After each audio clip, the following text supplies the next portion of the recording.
네, 안녕하십니까. 제1과 그리스도인의 경건한 삶 강의를 맡은 박희란이라고 합니다. 이 큰 세미나실이 가득 찼습니다. 하나님께 영광의 박수로 올려드리겠습니다. 올해는 정말 많은 분들이 참여를 해주셔서 앞으로의 직장 선교가 굉장히 각 기회가 밝다는 생각이 듭니다. 이 자리에 정말 잘 오셨고 환영합니다. 먼저 앞에 말씀을 읽고 시작하겠습니다. 시작! 사람이 마음으로 자기의 일을 계획할지라도 그의 걸음을 인도하시는 일은 여호와시니라. 네, 저는 대전시청 장애인복지과에 근무하고 있고요. 작년에 이 자리에서 훈련생으로 참여를 해서 수료를 했습니다. 처음에는 그냥 예수님을 조금 더 알고 싶고 성경을 조금 더 알고 싶은 어떻게 보면 가벼운 마음으로 참여를 했는데 결과적으로 보면 제가 이 시청에 와서 가장 잘한 일이 바로 이 직장 선교대학에 참여한 일이었습니다. 화요일 저녁마다 이 자리에 와서 영적으로 회복이 되었습니다. 또 이곳에 오니까 정말 은혜가 충만하고 훌륭하신 간사님들이 너무나 많으셔서 저는 그 옆에 앉아만 있어도 은혜가 흘러 넘쳐서 저에게도 들어오는 것 같더라고요. 그런 느낌도 받았고 또 수료한 이후에도 제 신앙생활에도 많은 변화가 있었습니다. 예전에는 주일 성수만 하는 딱 아무것도 안 하는 신생아 같은 믿음이었다면 지금은 비록 부족하지만 이제 막 걸음마를 떼지 않았나 이런 생각을 합니다. 지금은 매일 큐티를 하고 따로 시간을 내어 기도하기에도 힘쓰고 있습니다. 그리고 내 주변 사람들을 보는 관점에도 변화가 생겼습니다. 예전에는 세상적인 관점으로 바라봤다면 지금은 복음을 전해야 될 대상, 선교해야 될 대상으로 보이기 시작했습니다. 이곳에 오신 여러분들도 각각의 사정으로 신청을 하시고 이 자리에 계시겠죠. 하지만 이곳으로 여러분들의 걸음을 인도하시는 이는 하나님이시고 여러분들을 통한 계획과 하나님의 이끄심이 있음을 믿습니다. 개관 목적을 다 같이 읽어보시겠습니다. 시작! 이 강의의 목적은 당신으로 하여금 하나님과의 관계를 최우선에 두게하고 당신에게 매일 경건의 시간을 가지게 하고 경건의 시간을 갖는 데 대한 몇 가지 실제적인 제안들을 제시하는 데이다. 다음은 학습 목표입니다. 다 같이 읽겠습니다. 시작! 하나님과 함께 시간을 보내는 것이 당신의 최우선이어야 하는 5가지 이유를 말할 수 있다. 매일 경건의 시간을 갖는 데 같이 그릇을 생각할 수 있다. 경건의 시간을 위해서 각자의 삶에서 사용할 수 있는 시간을 지배적으로 가져갈 수 있다. 경건의 시간을 위해 있는 시간으로 만들기 위한 7가지 실제적인 제안들을 가져왔습니다. 네, 감사합니다.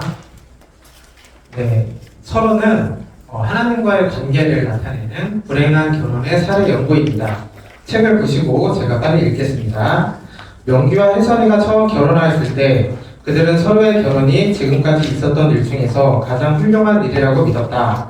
그들은 서로 너무나 사랑하고 서로를 자랑스럽게 여겨 결코 그들의 관계에 마지막이란 있을 수 없다고 느꼈다.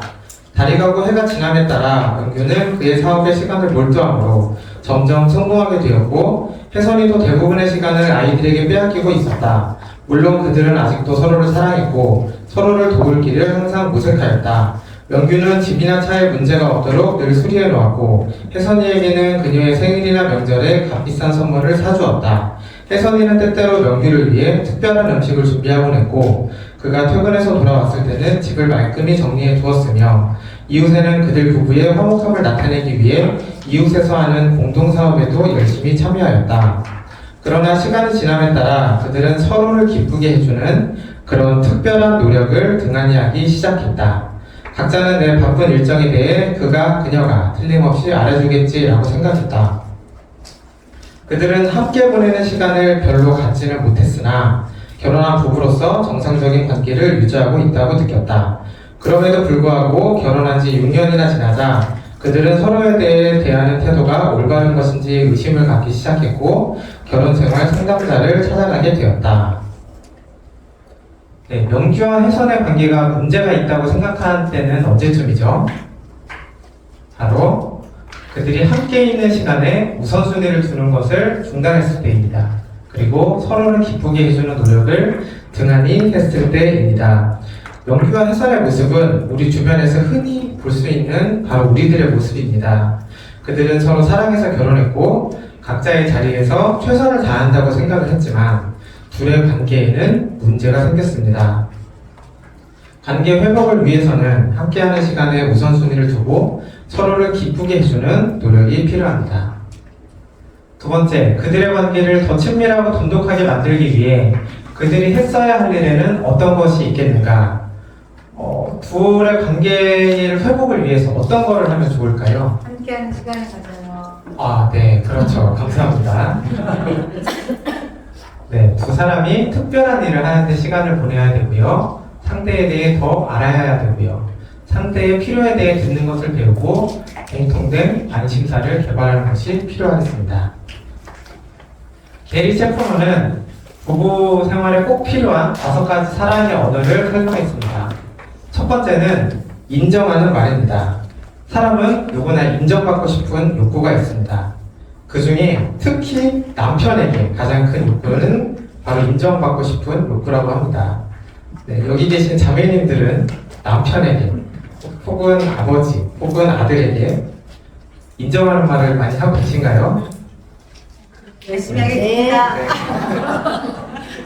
네, 인정하는 말은 구체적으로 그리고 감사의 표현을 처음에는 하는 게 쉽지는 않죠. 저도 역시 쉽지 않은데 가족 간에는 잘하는 일이 있어도 참 말없이 이렇게 넘어가기가 쉬운데 가족의 칭찬, 그 중에 배우자의 칭찬은 다른 어떤 사람의 칭찬보다 크게 들립니다. 남편만 얘기하면 안 돼서 또 아내에게 가장 큰 욕구는 공감이라고 합니다. 아내가 보통 힘든 일이 있다고 얘기하면 남편들은 그 아내를 위해서 그 문제를 해결하려고 노력을 하고 잘잘못을 따지죠. 그런데 아내가 문제를 해결해달라고 했나요? 네, 아니죠. 네. 공감을 받고 싶어서 이야기를 했습니다. 결혼 생활은 문제를 해결하는 일보다 함께 살아가는 관계가 먼저입니다. 특히 여기 계신 형제님들은 잘 기억하셔서 앞으로는 아내, 어머니, 딸에게 공감을 먼저 해주시기 바랍니다. 두 번째는 함께하는 시간은 서로에게 온전히 관심을 집중하고 감정적으로 진정한 대화를 나누는 것입니다. 여기 5가지를 보면 명규와 혜선이에게 다른 특별한 문제는 없었습니다. 둘에게는 함께하는 시간이 부족했을 뿐인데도 문제가 생겼죠. 그리고 여러 사람이 함께하는 시간과 둘만 있는 시간은 구별이 되어야 됩니다.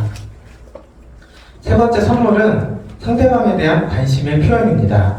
물건은 상징에 불과하고 선물을 준 사람과 그때의 느낌은 오래오래 기억됩니다. 네 번째 섬김과 봉사는 상대방을 기쁘게 하고 상대방을 위해 무언가를 함으로써 사랑을 표현하는 것이고요. 5번째 스킨십은 사랑을 전달하는 매우 중요한 수단입니다. 배우자뿐만 아니라 자녀나 부모에게도 마찬가지입니다. 성경에도 마가복음 10장 16절을 보면 예수님께서 어린 아이들을 안고 안수하고 축복하셨다고 되어 있고요.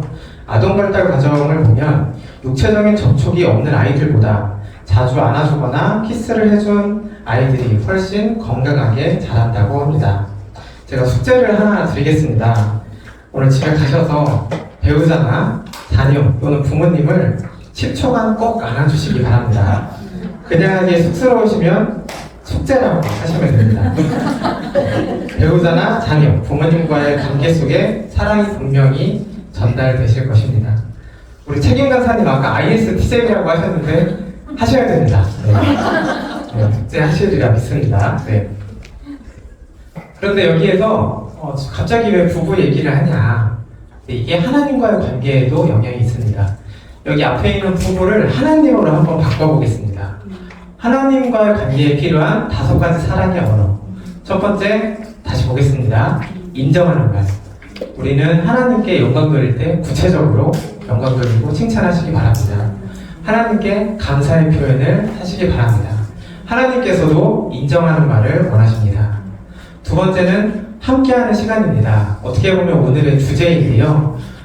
우리는 저도 그랬습니다. 교회에 가서 설교를 듣는데 내가 과연 온전히 관심을 집중하고 있는가? 하나님과의 둘만의 관계에 속해 있는가? 라고 생각해보면 그렇지 않았던 때가 더 많은 것 같습니다. 하나님과 단둘이 진정한 대화를 나눌 시간을 확보하시기 바랍니다. 세 번째 선물은 우리는 우리의 시간과 물질을 드리기도 하고요. 네 번째 섬김과 봉사를 통해 교회나 선교회에서 또 여러 가지로 섬기고 계시죠. 네, 다섯 번째 스킨십을 하려면 바로 옆에 계셔야 되는데 이렇게 하나님과 딱 붙어서 동행하는 삶을 사시기를 바라겠습니다. 네, 다시 본론으로 돌아와서 세 번째입니다. 이 결혼 관계를 우리와 하나님과의 관계에 어떻게 비교할 수 있는가를 숙고해보라. 우리와 하나님과의 관계가 결코 명귀와 혜선이와 관계처럼 되지 않도록 하기 위해 우리는 무엇을 해야만 한가? 하나님과의 관계와 비교를 해봤을 때 문제가 생기지 않게 하려면 무엇을 해야 할까요? 그렇죠. 네, 감사합니다. 사실 제가 강의가 오늘 처음이라 너무 떨리는데 대답을 잘 해주시면 제가 큰 힘이 될 것 같습니다. 네, 하나님과 계속해서 일정한 시간을 보내야 되고요. 하나님을 위해 보내는 것과 하나님과 함께 보내는 것을 혼동하거나 대체하시면 안 되겠습니다. 하나님과 함께 지내는 시간을 내 일정에 우선순위에 넣으셔야 되겠습니다. 우리 일정에 하나님과 함께 지내는 시간을 지금 우선순위에 넣고 계신가요? 몇 번째로 넣고 계신지 한번 스스로를 점검해 보시기 바랍니다. 우리는 하나님과의 시간을 몇 번째로 넣어야 될까요? 한 번째. 그렇죠. 바로 최우선으로 두어야 됩니다. 최우선부터 다 같이 한번 읽어보시겠습니다. 최우선, 어떤 활동이나 관계에 있어서 다른 것들보다 더 높은 가치를 지니는 것으로 그것에 시간과 노력을 배당함에 있어 제1의 중요성을 부여함을 의미한다. 네, 제2, 제3의 중요성이 아닙니다. 하나님과의 시간은 우리에게 제1의 중요성이 되어야 할 것입니다. 다음은 왜 하나님과 깊은 묵상의 시간을 보내야 하는 이유입니다. 첫 번째, 하나님께서 우리의 영적 생활의 완전한 원천이시기 때문입니다. 여기서 원천이란 말은 근원, 원, 샘, 천자를 써서 샘이 흘러나오는 근원을 말하는데요. 하나님께서 우리의 근원, 영적 생활의 근원이 되십니다. 그리고 밑에 성경 구절을 우리 이미경 훈련생님 한번 읽어주시겠어요? 어디요? 허물로 죽은부터 읽어주시면 되겠습니다. 허물로 죽은 우리를 그리스도와 함께 살리셨고 너희는 은혜로 구원을 받은 것이라. 네, 감사합니다. 네, 그리스도께서 우리를 은혜로 구원해 주셨습니다. 우리가 그리스도를 영접하면 죽음에서 생명으로 또 어둠에서 빛으로 옮겨갑니다. 그리고 생명의 원천이신 예수 그리스도가 우리 가운데 내재하여 우리는 생명의 충만함을 받습니다. 우리의 영적인 삶의 절대적인 원천이 그리스도신데 그리스도에 대해 더 알고 싶으시죠? 네, 감사합니다.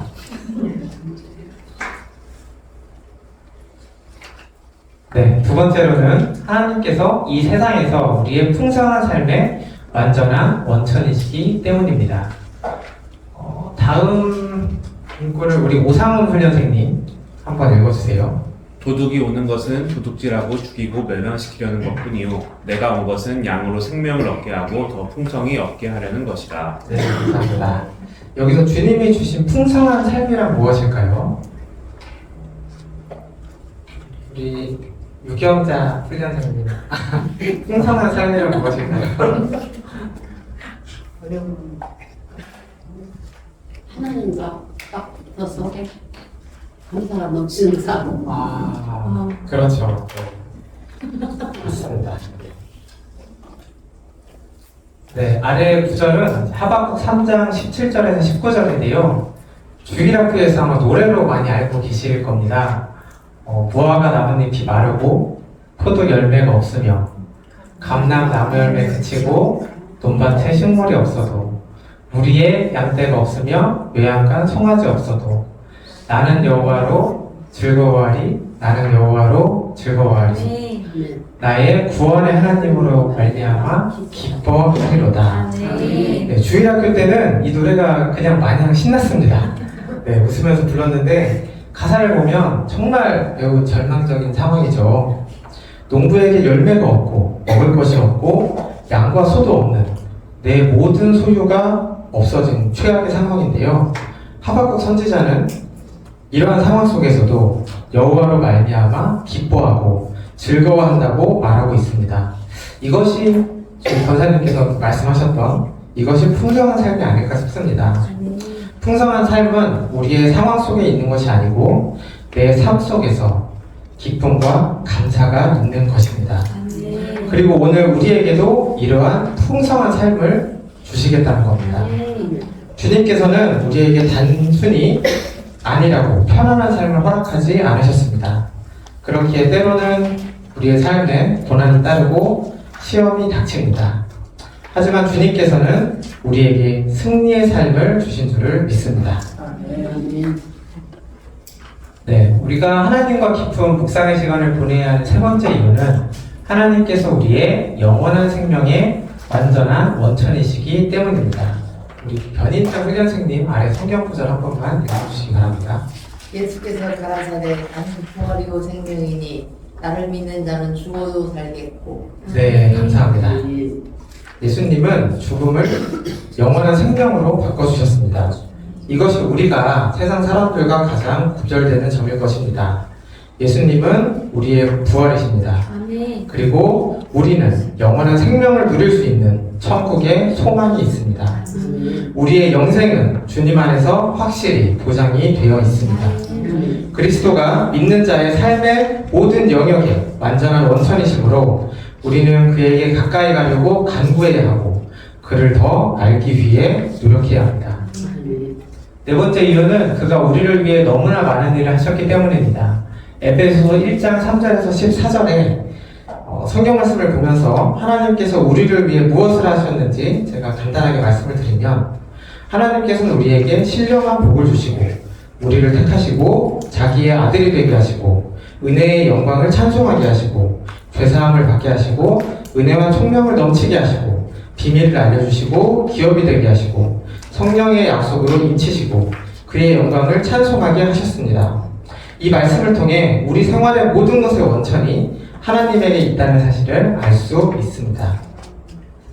하나님과 깊은 묵상의 시간을 보내야 하는 다섯 번째 이유는 예수님께서 이 원리의 중요성을 본보기로 보여주셨기 때문입니다. 아래 구절을 우리 정양화 훈련생님 한번 읽어주세요. 그러므로 예수께서 그들에게 이르시되 내가 진실로 진실로 너희에게 이르노니 아들이 아버지께서 하신 일을 보지 않고는 아무것도 스스로 할 수 없나니 아버지께서 행하시는 그것을 아들도 보아 같이 행하느니라. 네, 감사합니다. 예수님께서는 자신과 아버지의 관계를 최우선으로 두셨습니다.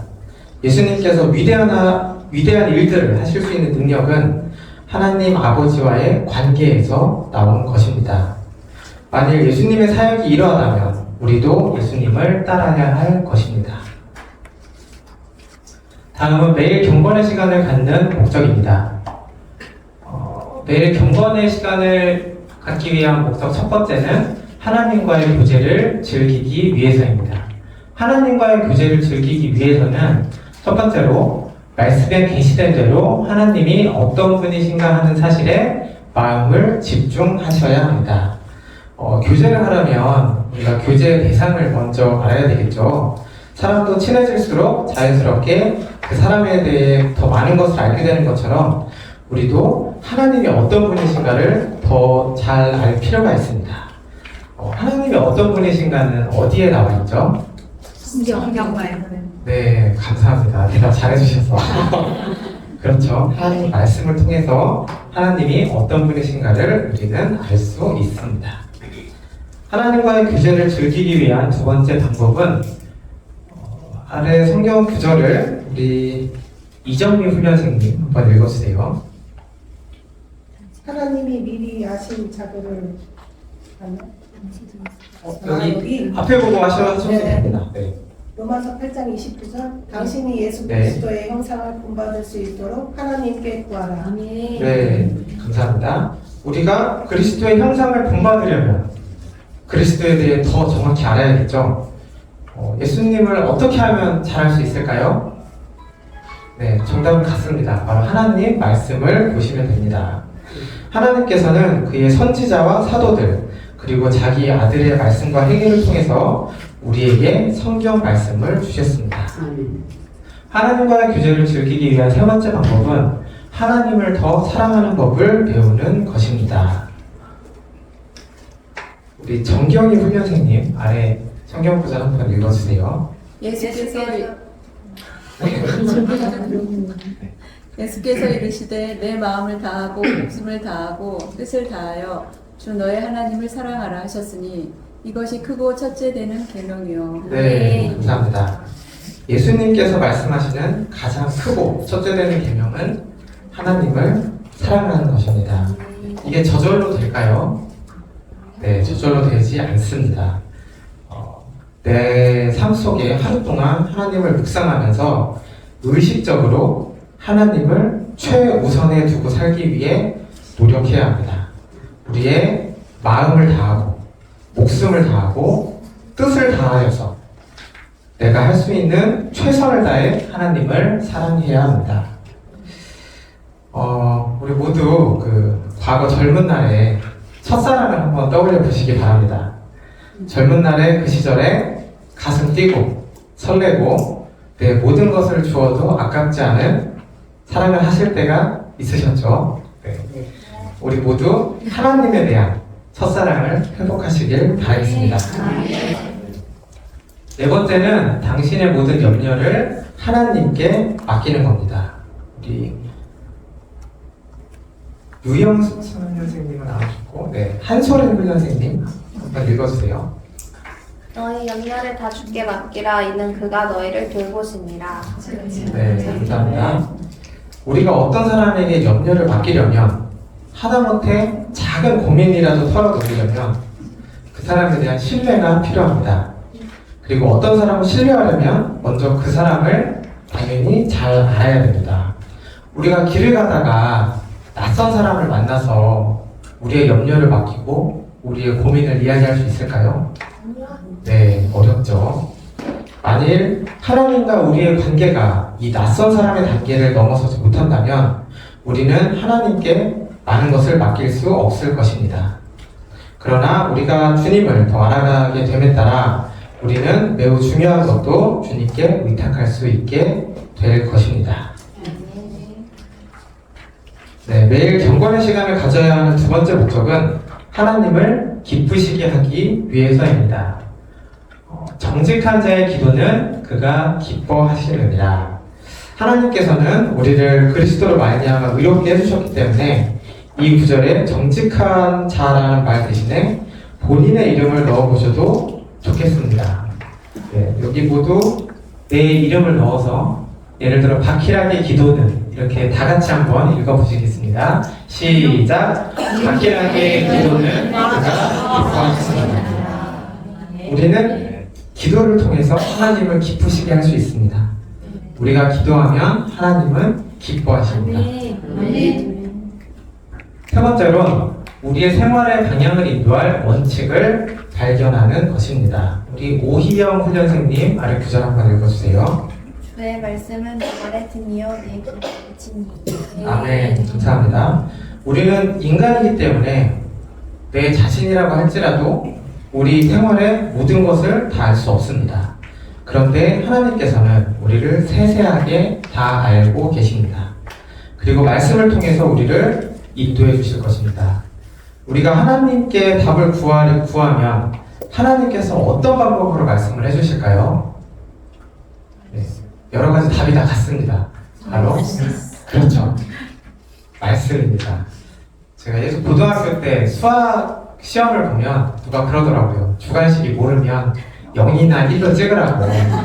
여기서도 제가 볼 때 주님 말씀으로 찍으면 절반이 맞습니다.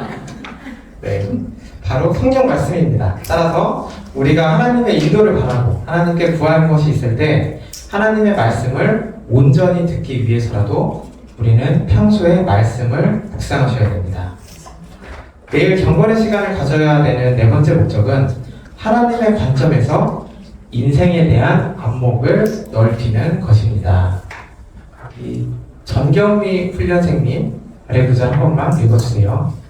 너희는 이 세대를 본받지 말고 오직 마음을 새롭게 함으로 변화를 받아 하나님의 선하시고 기뻐하시고 온전하신 뜻이 무엇인지 분별하도록 하라. 아멘. 감사합니다. 우리는 분별할 필요가 있습니다. 하나님의 관점에서 인생을 보는 것이 바로 진실입니다. 반대로 하나님의 관점에서 본 것이 아닌 어떤 것도 진실의 왜곡입니다. 예를 하나 들겠습니다. 에덴 동산에서 아담과 하와 이야기 너무나 잘 아시죠? 하나님께서는 아담과 하와에게 모든 것을 주시고 선악과를 따먹지 말라고 말씀하셨습니다. 하나님의 관점은 아담과 하와가 순종하는 것이었습니다. 그런데 누가 나타나죠? 그렇죠. 뱀이 나타나서 하나님의 관점을 왜곡합니다. 그리고 하와에게 하나님의 순종에 대한 그릇된 견해를 제시하는데 성공했습니다. 어릴 때는 하와가 이해가 안 갔습니다. 하나님 말씀대로만 하면 되는데 왜 그랬을까? 근데 어른이 되니까 하와의 심정이 오히려 이해가 되더라고요. 뱀의 말이 그럴듯하거든요. 하나님께서 설마 날 이렇게 사랑하시는데 이거 과일 하나 먹었다고 정령 죽으리라 하셨잖아요. 설마 죽을까? 그런데 뱀의 말은 너무 달콤해요. 이걸 먹으면 하나님처럼 된대요. 그러면 앞뒤가 딱 맞춰지잖아요. 아, 하나님께서 내가 이걸 먹으면 하나님처럼 되니까 먹지 말라고 했나 보다 라고 생각했을 수 있겠습니다. 이래서 신앙이 참 어린아이와 같아야 되나 봅니다. 우리는 살면서 흔들리고 또 진실이 무엇인지 답을 찾기 어려울 때가 참 많습니다. 바로 이럴 때 하나님의 관점에서 내 인생을 보는 것이 진실이라는 것을 명심하시기 바랍니다. 네, 지금까지 경건의 시간을 갖는 목적을 들으신 여러분께서는 경건의 시간을 갖기 위한 필요성을 느끼셨을 건데요. 다 느끼셨나요? 네. 여러분들이 의미 있는 경건의 시간을 갖도록 도와줄 몇 가지 실제적인 제안들을 함께 나누어 보겠습니다. 네, 매일 경건의 시간을 갖기 위한 실제적인 첫 번째 제안은 매일 하나님과 보낼 시간을 따로 설정하되 가능하면 이른 아침 시간으로 하는 것입니다. 김원호 훈련생님 아래 구절을 한번 읽어주세요. 여호와여 아침에 지키사 나의 소리를 들으시니 아침에 내가 주께 기도하고 변화나리다. 아멘. 예수님께서는 언제 기도하시죠? 그렇죠. 예수님께서 아침에 이른 새벽에 기도하셨습니다. 우리가 아침에 묵상을 하면 그날 하루 동안은 하나님께서 주신 말씀을 가지고 살 수 있습니다. 우리도 예수님을 따라하면 됩니다. 그런데 나는 내 사정상 아침에는 도저히 시간이 안 된다 라고 하시면 나에게 맞는 시간을 찾는 것도 괜찮습니다. 가장 중요한 것은 여러분이 하루 중 선택한 시간에 여러분이 경각심을 갖는 것입니다. 매일 하나님께 기도하고 말씀을 읽는 시간을 따로 설정하시길 바랍니다. 매일 경건의 시간을 갖는 데 대한 두 번째 제안은 산만하지 않고 혼자 있을 수 있는 장소를 찾도록 하는 것입니다. 우리 이화연 훈련생님 아래 두 구절을 모두 읽어주세요. 새벽 아직도 밝기 전에 예수께서 일어나다가 한적한 곳으로 가사 거기서 기도하시더니 내 눈을 열어서 주의 율법에서 놀라운 것을 보게 하셨다. 아멘. 감사합니다.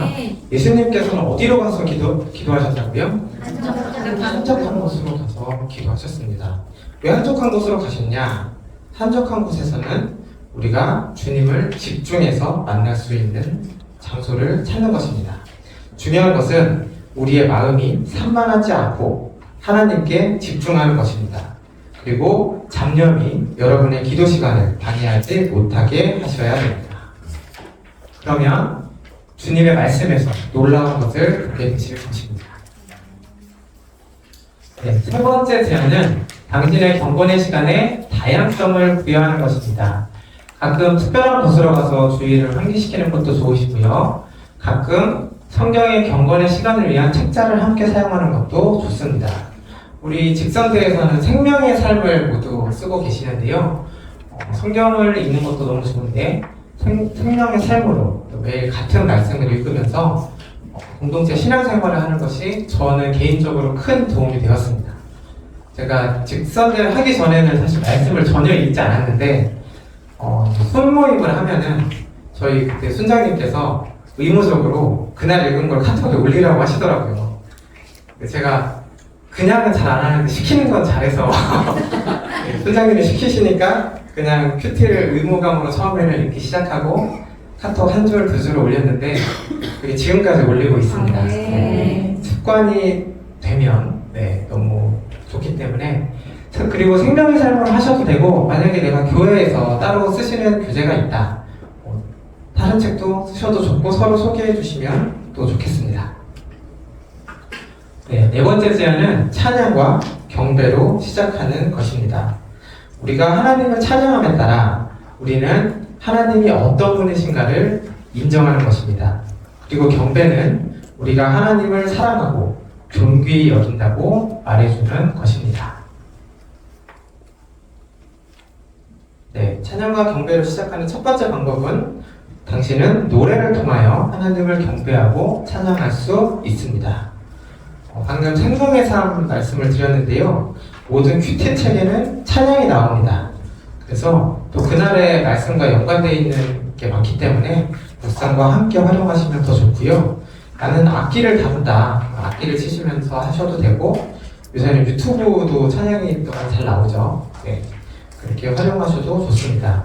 찬양을 하면은 말씀을 읽을 때 그리고 예배 드릴 때 영적인 분위기가 달라지더라고요. 네, 찬양으로 시작하시기 바랍니다. 네, 아래 구절을 제가 빼먹었네요. 우리 김하은 훈련생님 아래 구절을 한번 읽어주세요. 여호와는 나의 힘과 나의 방패이시니 내 마음이 그를 의지하여 도움을 얻었도다. 그러므로 내 마음이 크게 기뻐하며 내 노래로 그를 찬송하리이다. 네, 감사합니다. 그 다음은 우리 김영희 훈련생님 또 다음 구절을 읽어주세요. 감사함으로 그의 문에 들어가며 찬송함으로 그의 공정에 들어가서 그에게 감사하며 그의 이름을 송축할지어다. 네, 감사합니다. 찬양과 경배를 통해 우리는 기쁨과 감사를 느낄 수 있습니다. 그리고 이후에 기도의 시간을 통해 하나님께 더 나아가실 수 있습니다. 하나님께서 당신이 필요로 하는 지점에서 당신을 만나 주시리라 기대하십시오. 네, 두 번째, 성경 말씀으로 다시 하나님께 기도함으로써 당신은 하나님을 찬양하고 경배할 수 있습니다. 시편 103편 말씀인데요. 내 영혼아 여호와를 송축하라. 저의 가장 큰 은택이 나의 주님 그리스도를 통해 얻은 영생님을 인하여 주께 감사합니다. 이렇게 되어 있는데 처음에 기도할 때 저는 무슨 말을 해야 될지 잘 모르겠더라고요. 평생을 기도를 많이 안 하고 살아서 거의 기도할 때마다 같은 말만 반복을 했는데 우리는 성경 말씀을 그대로 또 읽으실 수 있습니다. 예를 들어 이 똑같은 말씀을 하나님, 제 영혼이 여호와 하나님을 송축하기를 원합니다. 저의 가장 큰 은혜는 주님이 주신 영생입니다. 네, 이렇게만 바꿔도 기도가 되죠. 네, 이렇게 시간이 되시면 다음에 한번 실습을 하시면 좋은데 네, 일단은 각자 처소에 돌아가셔서 한번 해보시기 바라겠습니다. 네, 다섯 번째 제안은 하나님께서 당신의 마음을 살피도록 구하는 것입니다. 네, 아래 구절을 우리 반주영 선생님 차례인가요? 네. 하나님이여 나를 살피사 내 마음을 아시며 나를 시험하사 내 뜻을 아옵소서. 내게 무슨 악한 행위가 있나 보시고 나를 영원한 길로 인도하소서. 네, 감사합니다. 내 마음을 누가 가장 잘 아실까요? 하나님. 네, 하나님이십니다. 가족이나 친구도 어느 정도는 알 수 있겠지만 내 마음을 가장 잘 아시는 이는 바로 하나님이십니다. 하나님께서 내 마음을 살피시고 아시는 것이 얼마나 위로가 되고 또 기쁨이 되는지 모릅니다. 하나님께 귀 기울여 듣는 것이 또 말하는 것 못지않게 중요합니다. 하나님께서 내 마음을 살피도록 가끔은 또 침묵 기도를 통해 기다리는 시간도 필요합니다. 침묵 기도를 하면 성령께서 또 깨닫게 하시는 응답이 있을 것입니다.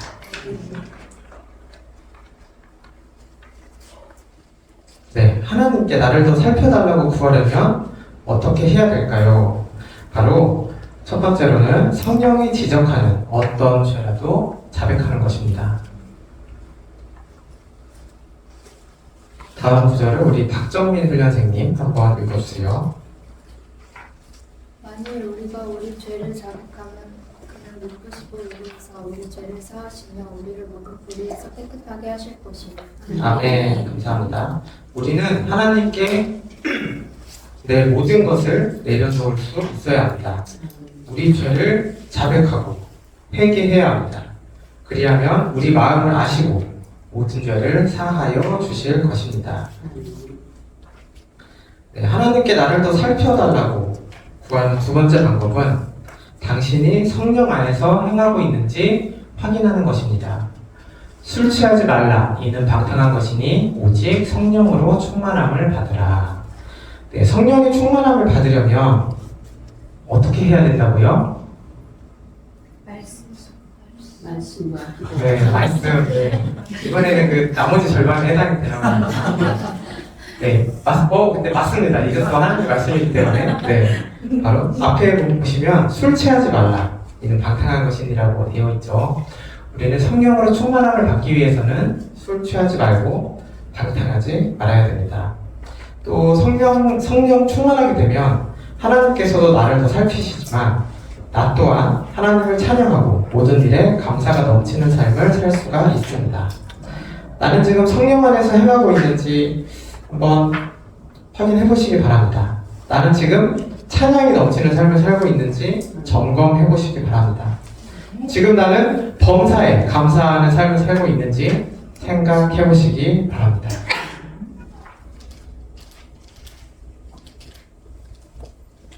네, 매일 경건의 시간을 갖는 6번째 제안은 말씀 안에서 보내는 시간을 갖는 것입니다. 첫 번째, 매일 성경 읽기를 위한 계획을 세우라. 하루에 성경 3장, 주말에 5장을 읽으면 우린 1년에 성경 1독을 할 수가 있습니다. 그리고 계획을 세우실 때는 성경 전체를 통독하는 계획을 세우시기 바랍니다. 개인마다 다들 좋아하는 성경이 따로 있고 좋아하는 구절이 따로 있으시죠. 근데 내가 좋아하는 것만 계속 보게 되면 하나님께서 우리에게 예비하신 말씀이 다른 곳에 있을 수가 있거든요. 그 말씀을 기대하며 성경 전체를 통독하는 계획을 한번 세워보시기 바랍니다. 네, 두 번째로는 문장이나 장절을 천천히 깊이 생각하면서 읽는 것입니다. 성경을 사실은 이제 계획을 세우면 이게 어떻게 보면 숙제가 될 수 있습니다. 오늘 정말 피곤해서 머리엔 안 들어오는데 눈으로 읽고 성경 읽기표에 체크하고 이런 경험이 저는 굉장히 많은데요. 우리는 단순히 어떤 문단을 기계적으로 읽는다는 계획을 지키는 것이 아니라 말씀을 통해서 하나님의 뜻을 알기 위해 말씀을 읽는 것입니다. 주객 전도가 되면 안 되겠습니다. 또 말씀을 읽고 하루를 생활하는 동안 경건의 시간에 읽은 본문에 대해서 생각해 보시기 바랍니다. 세 번째로는 읽은 말씀이 어떻게 당신 생활에 적용되는지 자문해 보는 것입니다. 우리의 생활에 적용될 수 있는 질문을 가능한 많이 해보십시오. 내 생활과 연결되어 있는 구절을 자문할 때 내 삶에 적용되는 말씀이 더 많이 생길 것입니다. 네, 가끔 큰 소리를 내서 말씀을 읽어보면 또 다르게 와닿을 수가 있고요. 적절하게 생각되는 곳에서는 당신의 이름을 대치시켜 하나님께 말씀드림으로 말씀을 자신에게 적용하라. 네, 아까랑 같은 말입니다. 너희 안에 행하시는 이는 하나님이시니 자기의 깊으신 뜻을 위하여 누구에게 소원을 두고 행하게 하시나니, 이런 식으로 너희 대신에 제 이름을 넣고 읽어보셔도 좋겠습니다. 그리고 주요 부분에 밑줄을 치시는 것입니다. 밑줄을 치는 부분은 내가 또 더 와닿는 부분에 밑줄을 많이 치시죠. 네, 이렇게 말씀 안에서 보는 시간을 가져라 해서 제안하고 있는 6가지를 실천하시기 바랍니다. 네, 7번째 제안은 기도하면서 시간을 보내는 것입니다. 당신의 생활과 경험 속에 예수님의 인격과 반응이 나타나게 해달라고 하나님께 구하시기 바랍니다. 그리고 구체적으로 개인과 지역적인 관심사를 위해 기도해야 되고요. 매일 다른 제목을 위해 기도하시기 바랍니다.